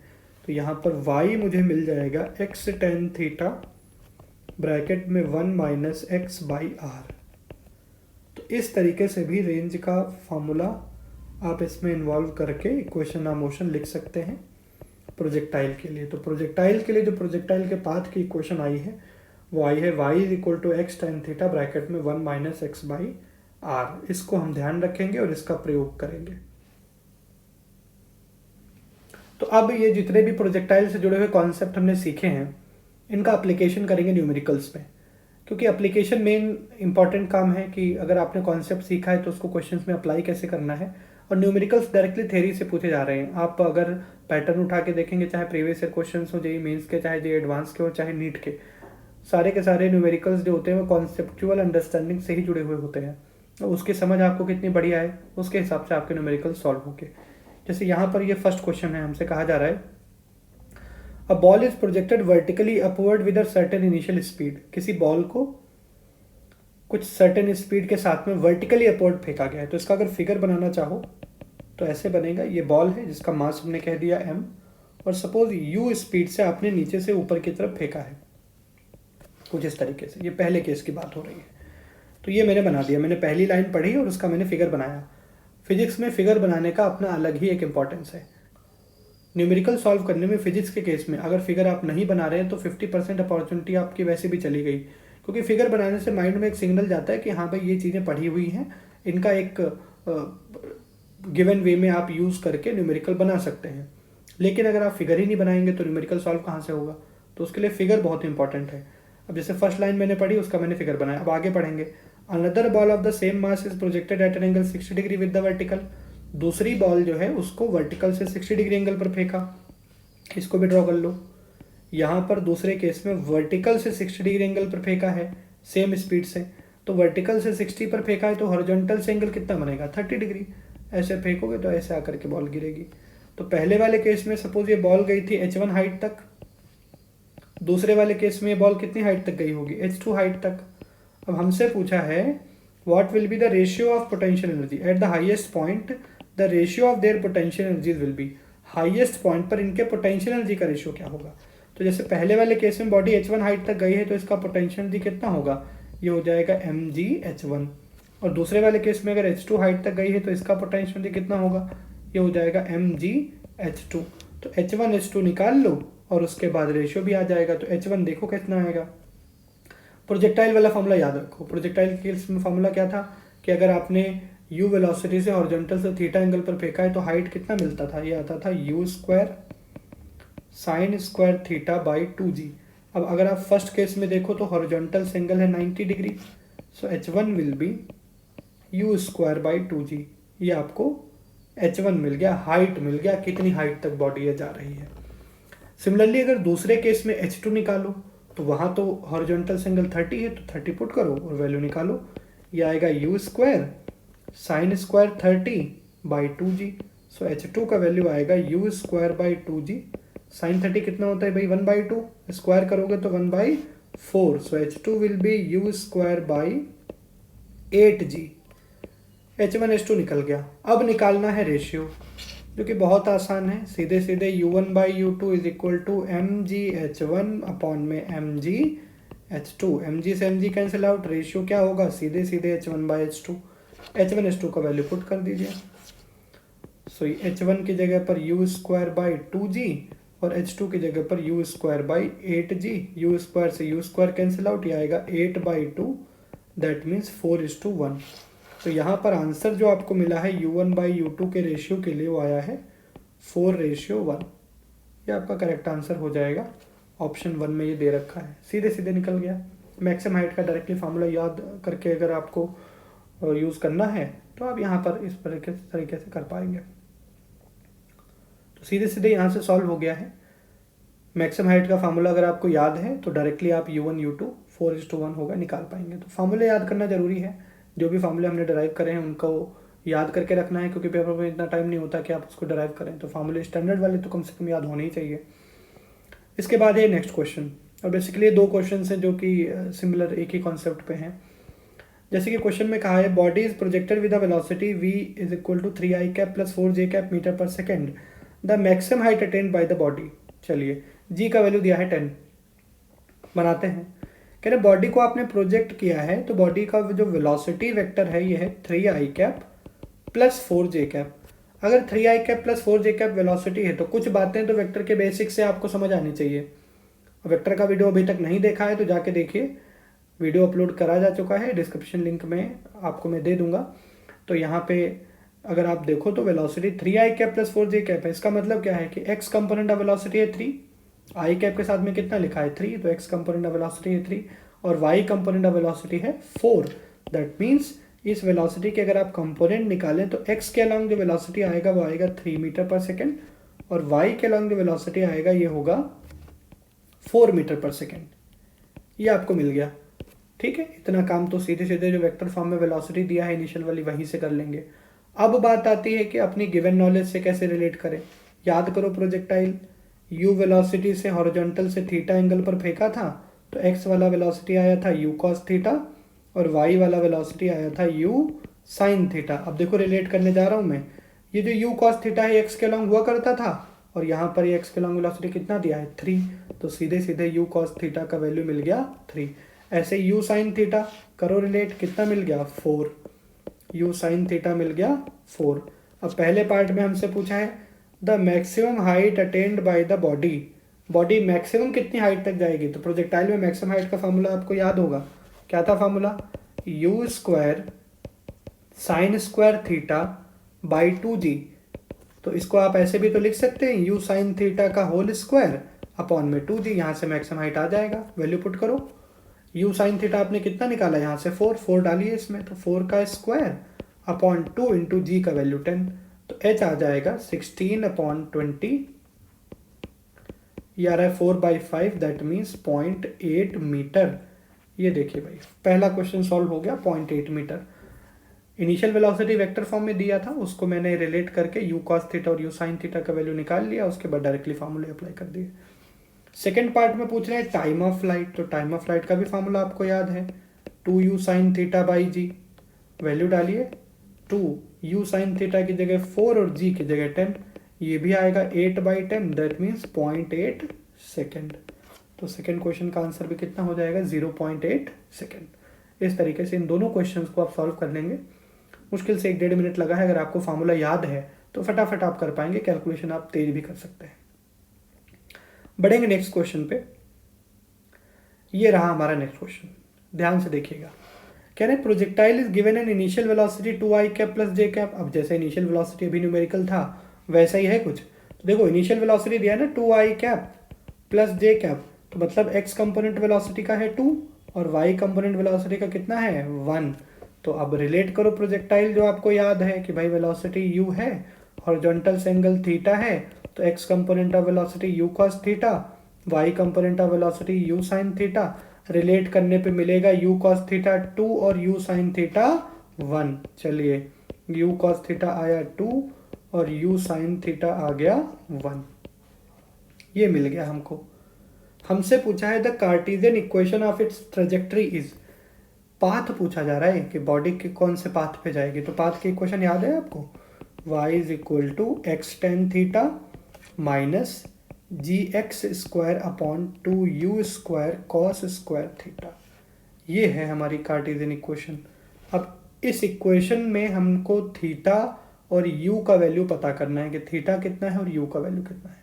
चलिए यहाँ देखिए, आपको अगर u cos theta u sin theta पता है, इसको फर्स्ट इक्वेशन बोलो, इसको सेकंड बोलो। अगर सेकंड को फर्स्ट से डिवाइड करें तो देखो क्या आएगा, u sin theta by u cos theta is equal to 1/2, u से u cancel out. tan theta का वैल्यू तो आपको सीधे सीधे 1/2 मिल गया बिना किसी दिक्कत के। तो जरा वैल्यू पुट करो, तो y इज इक्वल टू, अब जो हम इक्वेशन निकालना चाह रहे हैं उसके लिए कैलकुलेशन कर रहे हैं हम, y is equal to x tan theta की जगह 1/2 माइनस स्मॉल g का वैल्यू है 10, साथ में x² upon 2, u square cos square theta को u cos थीटा भी लिखा जा सकता है और u cos थीटा का वैल्यू है 2, तो सीधे सीधे नीचे हो जाएगा 2 का स्क्वायर। सो y मिलेगा x/2 माइनस 2 5 10, ऊपर हो जाएगा 5x² 4। अब अगर इसको थोड़ा सा रिलेट करें, डिनोमिनेटर सेम कर दें इधर, तो ऊपर नीचे 2 से मल्टीप्लाई कर दिया सो y will be 2x minus 5x² by 4, तो ये आ जाएगा 4y is equal to 2x minus 5x²। ये हमारी इक्वेशन है, 4y is equal to 2x minus 5x², और ये है ऑप्शन सी में। So correct answer will be option C. देखिए जरा कैसे सॉल्व करा हमने। इनिशियल वेलोसिटी जो दिया था आई कैप जे कैप में, वहाँ से u cos theta u sin theta निकल गया, u cos theta u sin theta निकल गया। दैट मीन्स अब अगर मैं प्रोजेक्टाइल की जो जनरल इक्वेशन होती है, अगर उसका फार्मूला मुझे याद है तो डायरेक्टली मैं यहाँ से अप्लाई करके सॉल्व करके आंसर निकाल सकता हूँ। नेक्स्ट क्वेश्चन देखिए। नेक्स्ट क्वेश्चन में कहा जा रहा है body of mass m is projected from ground with linear momentum p such that it has the maximum horizontal range. कुछ इन्फॉर्मेशन कही गई है, मैक्सिमम हॉरिजॉन्टल रेंज की बात हुई है। तो ऐसे समझो आप u वेलोसिटी से थीटा एंगल पर अगर आप फेंको और आप ये चाहो कि मैक्सिमम रेंज मिले तो थीटा कितना रखना पड़ेगा, 45। अभी रेंज वाले डिस्कशन में मैंने आपको बताया था। तो ऐसे में आप फेंकोगे तो ऐसे जाके गिरेगा, तो ऐसे में थीटा कितना रखना पड़ेगा, 45 डिग्री आपको रखना पड़ेगा मैक्सिमम रेंज के लिए। तो ऐसे में थीटा आपको 45 डिग्री रखना पड़ेगा मैक्सिमम रेंज के लिए, आर मैक्स के लिए। अब हमसे पूछा है the minimum kinetic energy of the body during its flight. पूरे मोशन के दौरान मिनिमम काइनेटिक एनर्जी कहाँ होगा, तो अगर प्रोजेक्टाइल को आप ऊपर से ऐसे फेंक रहे हैं तो मिनिमम काइनेटिक एनर्जी होगी टॉप मोस्ट पॉइंट पर, और टॉप मोस्ट पॉइंट पर जो वेलोसिटी होती है वो केवल एक्स कंपोनेंट ऑफ वेलोसिटी होता है, जिसको आपने कहा था u cos थीटा। तो वही चीज़ यहाँ भी है। अगर आप टॉप मोस्ट पॉइंट पर मैक्सिमम हाइट के केस में देखो तो यहाँ पर वेलोसिटी u है, अगर इसका x कंपोनेंट निकालो तो x कंपोनेंट हो जाएगा u cos 45, और टॉप मोस्ट पॉइंट पर अगर वेलोसिटी देखो तो यही u cos 45 आपको वेलोसिटी मिलेगी। अब हमसे पूछा जा रहा है minimum kinetic energy of the body during its flight. तो मिनिमम काइनेटिक एनर्जी जो हमको मिलेगा टॉप मोस्ट पॉइंट पर, उसको हम लिख सकते हैं kinetic energy minimum is equal to half into m into u cos 45 का होल स्क्वायर। ये आ गया। तो मिनिमम काइनेटिक एनर्जी आएगा half into m into you square. cos 45 का वैल्यू 1/√2, स्क्वायर करोगे तो 1/2 आ जाएगा, तो ये आ जाएगा 1/4 mu स्क्वायर। ये 1/4 mu स्क्वायर आ गया। अब चूंकि इनिशियली हमको मोमेंटम p दिया गया है पार्टिकल के लिए, तो अगर इनिशियली मोमेंटम में लिखना चाहूँ तो मोमेंटम है mass into velocity u। p है मास इंटू वेलोसिटी u। ये इनिशियल कंडीशन में मोमेंटम था, इसलिए वेलोसिटी इनिशियली u थी और मास है m, तो इनिशियल मोमेंटम मैंने लिख लिया p। अब काइनेटिक एनर्जी मिनिमम का वैल्यू अगर p के टर्म्स में मैं कन्वर्ट करूँ तो यह आ जाएगा, ऊपर नीचे m से मल्टीप्लाई कर दो तो ऊपर हो जाएगा m square v square, upon में हो गया 4m। अब ऊपर m इंटू यू है, उसका स्क्वायर करोगे तो p का स्क्वायर बन गया, और अपॉन में 4m। तो मिनिमम काइनेटिक एनर्जी जो आया है ये आया है p स्क्वायर बाई 4m, जो कि है ऑप्शन डी में। तो इस तरीके से न्यूमेरिकल हमारा सॉल्व हो गया। इसके बाद है नेक्स्ट, ये देखिए कह रहे body is projected with a speed u at an angle theta with the horizontal. बना लो भाई, फिगर बनाना बहुत इंपॉर्टेंट है। u वेलोसिटी से हॉरिजॉन्टल से थीटा एंगल पर फेंका, ऐसे जाके कुछ गिरेगा। कह रहे the speed of the body when it is at the highest point on its trajectory is √2/5 times it initial speed at half the maximum height the value of theta is.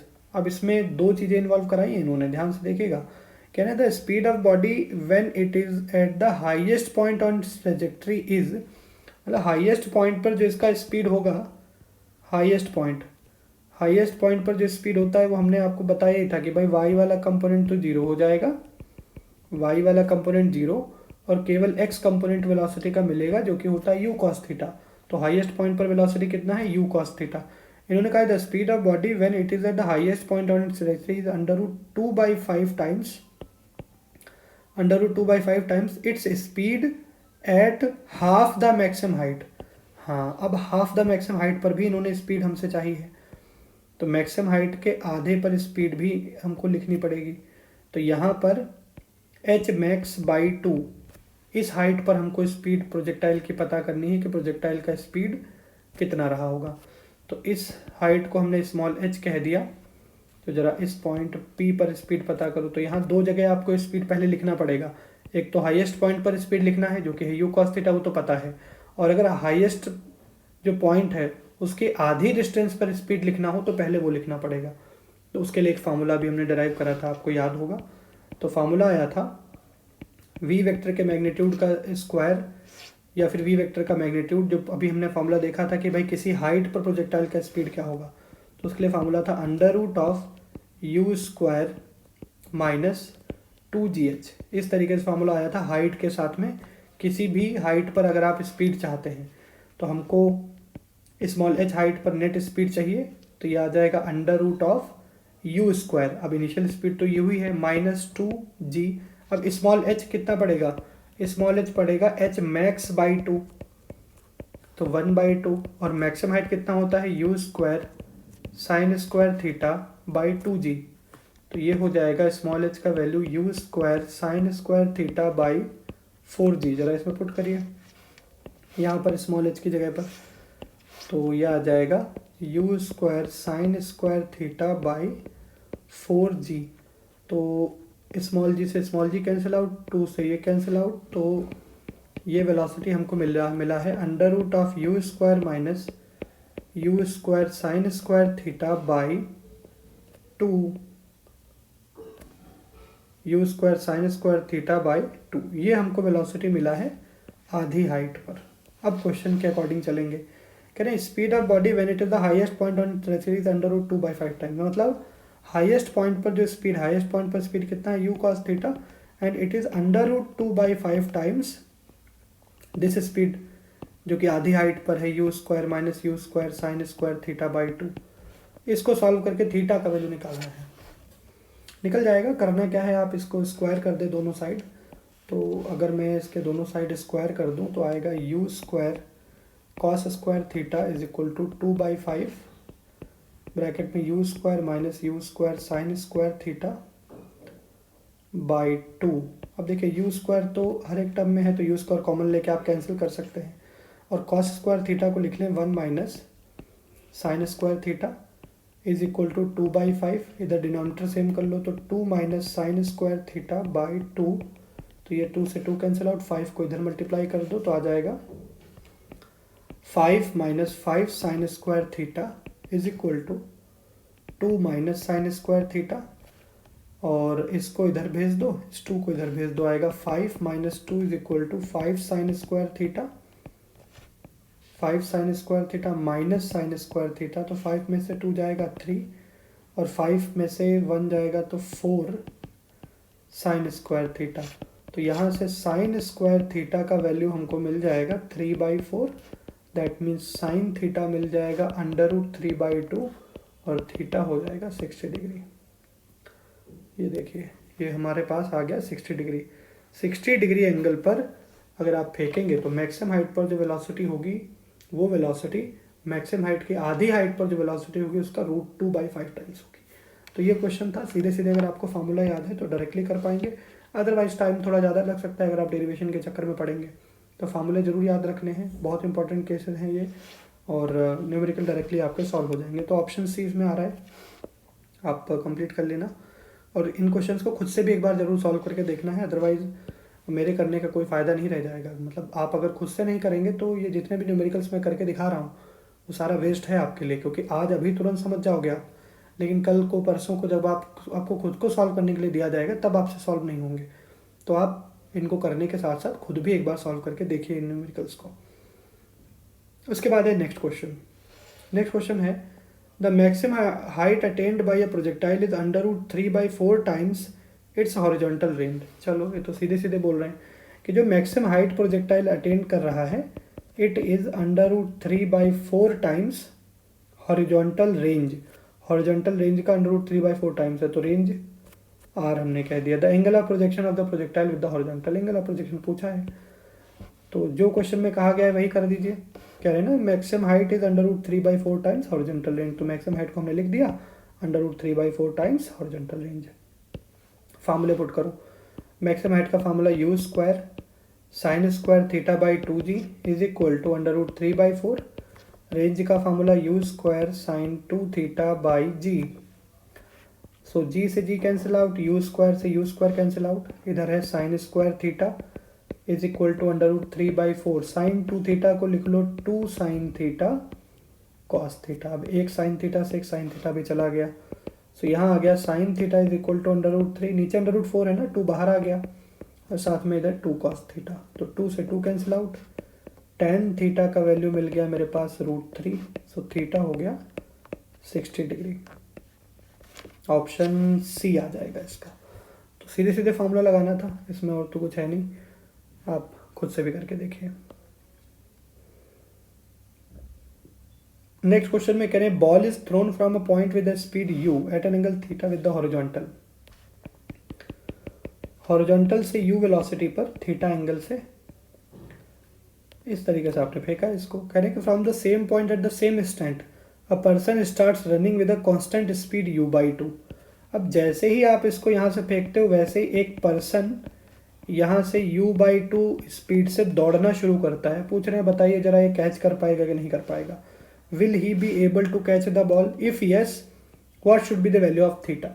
हाँ, catch तो कर लेगा। अब क्यों catch कर लेगा उसको पहले ऐसे देखो कि तुमने वेलोसिटी u से फेंका है, ऊपर की तरफ वेलोसिटी है u साइन थीटा, नीचे की तरफ वेलोसिटी है u कॉस थीटा। तो अगर ये कैच करना चाहता है तो पर्सन को दौड़ते रहना पड़ेगा आगे की तरफ, पहली चीज़ तो ये है। और दूसरी चीज़ ये कि अगर तुम बॉल का वेलोसिटी देखो तो बॉल का वेलोसिटी हॉरिजॉन्टल डायरेक्शन में है u cos थीटा, और ये बदलता नहीं है। कोई भी प्रोजेक्टाइल जब आप फेंकते हैं तो हॉरिजॉन्टल कंपोनेंट ऑफ वेलोसिटी हमेशा u cos थीटा रहता है। तो अब ये बॉल ऊपर जाएगी और दोबारा नीचे गिरेगी। अब अगर हॉरिजॉन्टल डायरेक्शन में जो बॉल का वेलोसिटी है u cos थीटा वो पर्सन की वेलोसिटी u/2 के बराबर हो तो होगा क्या, पर्सन के जस्ट ऊपर बॉल हमेशा रहेगी, और जब ये पर्सन आगे पहुंचेगा, जब ये बॉल नीचे गिर रही होगी तो ये बॉल सीधे सीधे आकर के पर्सन के हाथों में गिरेगी। और वो इसलिए बिकॉज हॉरिजॉन्टली जितना डिस्टेंस से बॉल ट्रेवल करेगी उतना ही डिस्टेंस से आदमी भी ट्रेवल करेगा, तो बॉल जो है वो आकर के आदमी के हाथों में ही गिरेगी। तो ऐसे में बॉल को कैच करने के लिए आपको ये पता चला कि ये हॉरिजॉन्टल वेलोसिटी बॉल का और पर्सन का बराबर होना चाहिए। तो u cos theta should be equal to u/2। अब u से u कैंसिल कर दो, cos थीटा आ गया 1/2, cos थीटा 1/2 तो थीटा आ जाएगा 60 डिग्री। तो इस क्वेश्चन का आंसर आपका हो जाएगा 60 डिग्री। इसके बाद है नेक्स्ट क्वेश्चन। कह रहे हैं projectile has the same range r is equal to 40 metre for 2 angles of projection.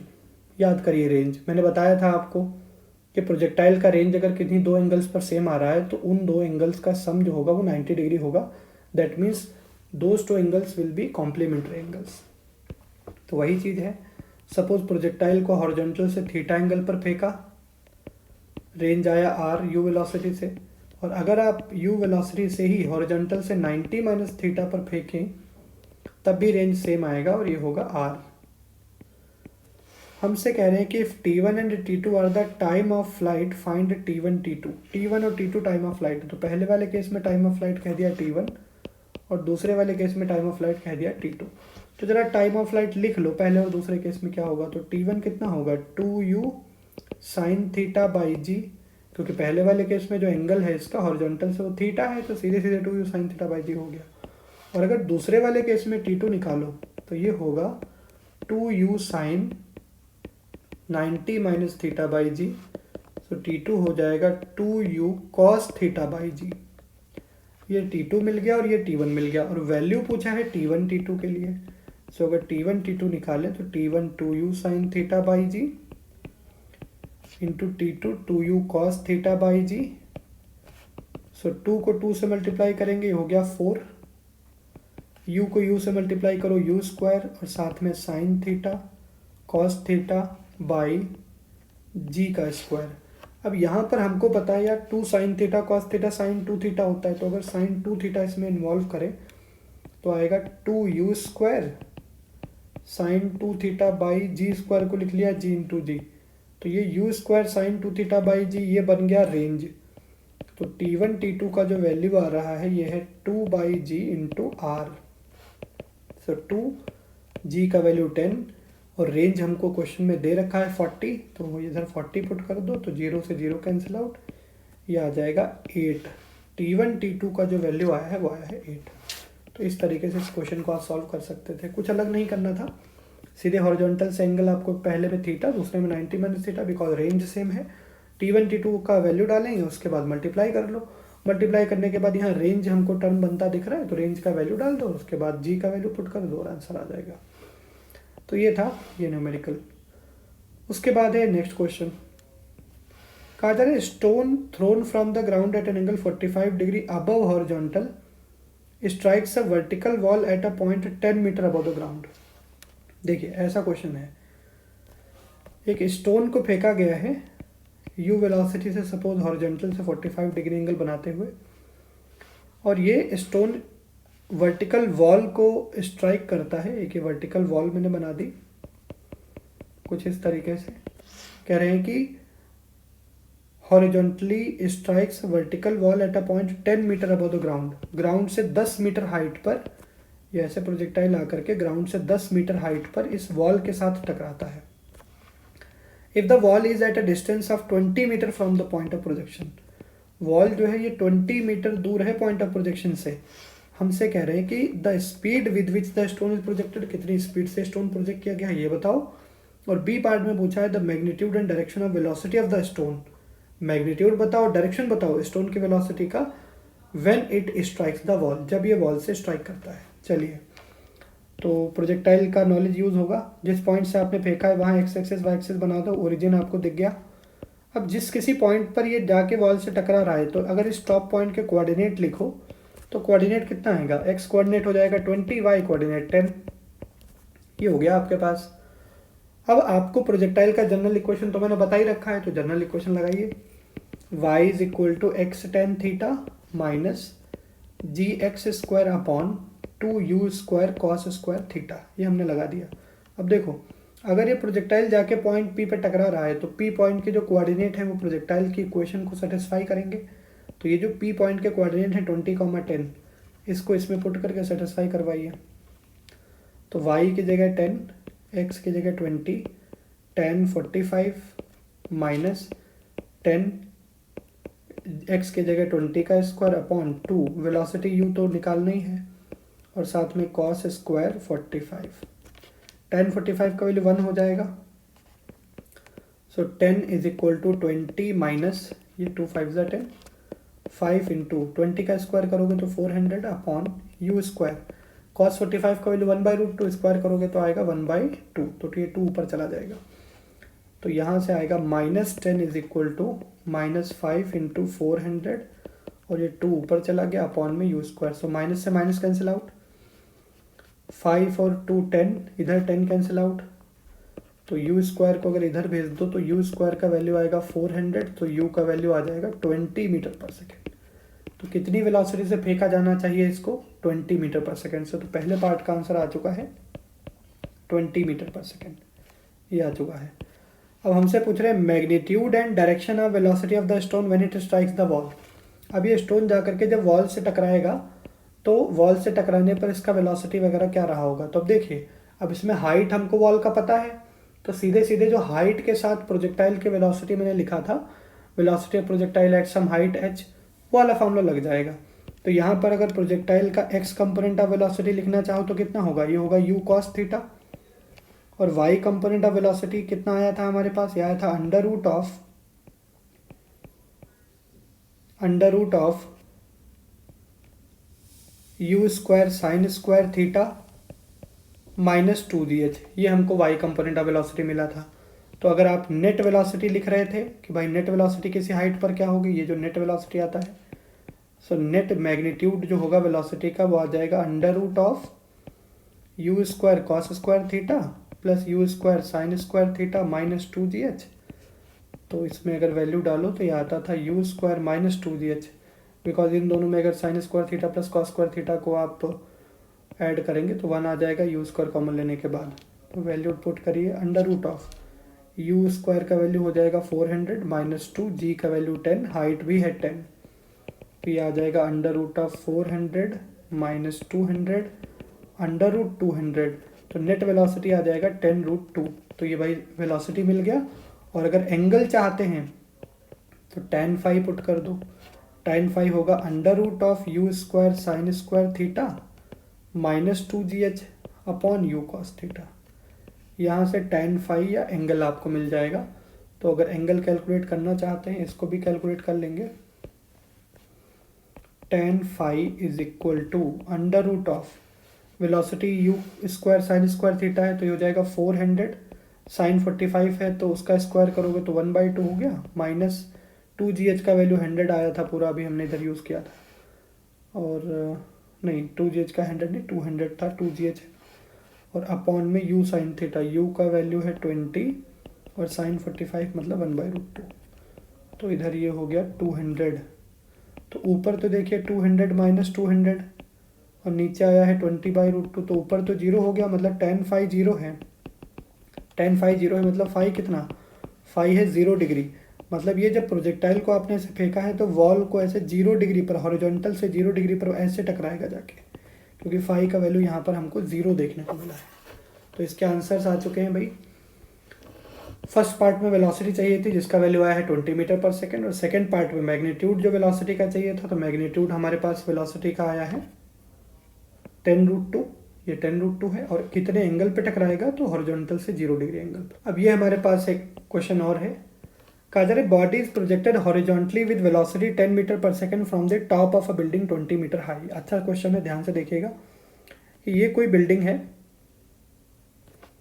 20 metre ऊंचाई है इसकी, और इसके ऊपर से 10 मीटर पर सेकेंड से किसी बॉडी को प्रोजेक्ट किया जाता है। तो तुमसे पूछा है horizontal distance from the bottom of the building at which body will strike the ground. तो ये जो डिस्टेंस आर होगी जहाँ पे बॉडी दोबारा वापस आके टकराएगी इस पॉइंट पी पर, वो हमसे पूछा जा रहा है आर का वैल्यू कितना होगा। और सेकंड पार्ट में पूछ रहा है magnitude and direction of the velocity of the body 1 second after it is projected. तो पहले फर्स्ट पार्ट करेंगे। तो ऐसे क्वेश्चंस में अब देखिए ये ग्राउंड टू ग्राउंड प्रोजेक्शन नहीं है, आपने ऊपर से फेंका है, ऐसे बॉडी आके गिर रही है, आर का वैल्यू आपसे पूछा गया है, तो इसको आप डायरेक्टली ऐसे ना करें। इसको सॉल्व करना है तो आप जिस पॉइंट से बॉडी को फेंक रहे हैं वहाँ पे ओरिजिन बना दो, एक्स एक्सिस वाई एक्सिस, ये आपका ओरिजिन बन गया। और अगर ये ओरिजिन बना है तो जो पी पॉइंट है ना ये फोर्थ क्वाड्रेंट में आएगा। अगर ओरिजिन यहाँ ऊपर है तो ये जो क्वाड्रेंट होगा ये फोर्थ क्वाड्रेंट होगा।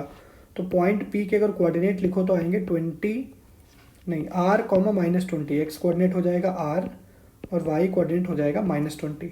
तो पहले हम निकालेंगे कि पॉइंट ओ से पॉइंट पी तक आने में प्रोजेक्टाइल को टाइम कितना लगा, पहले निकालोगे यहाँ पे टाइम और उसके बाद ही निकलेगा रेंज। तो अगर मैं पॉइंट ओ से पॉइंट पी तक के मोशन के लिए वाई एक्सिस के लॉन्ग इनिशियल वेलोसिटी लिखूँ तो 0 है, क्योंकि प्रोजेक्टाइल को हॉरिजॉन्टली फेंका है, तो वाई एक्सिस के लॉन्ग तो कोई वेलोसिटी है नहीं, इसलिए यू वाई हो गया 0। एक्सेलरेशन अगर निकालो वाई एक्सिस के लॉन्ग तो ये है -g एक्ट करेगा।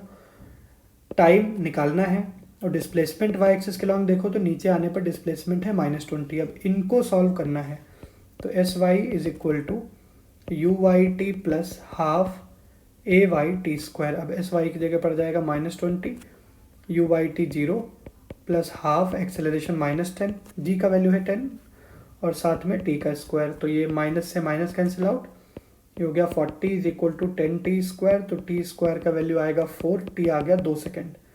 प्रोजेक्टाइल को ऊपर से यहाँ से नीचे आने में जो टाइम लगा है ये है 2 सेकेंड।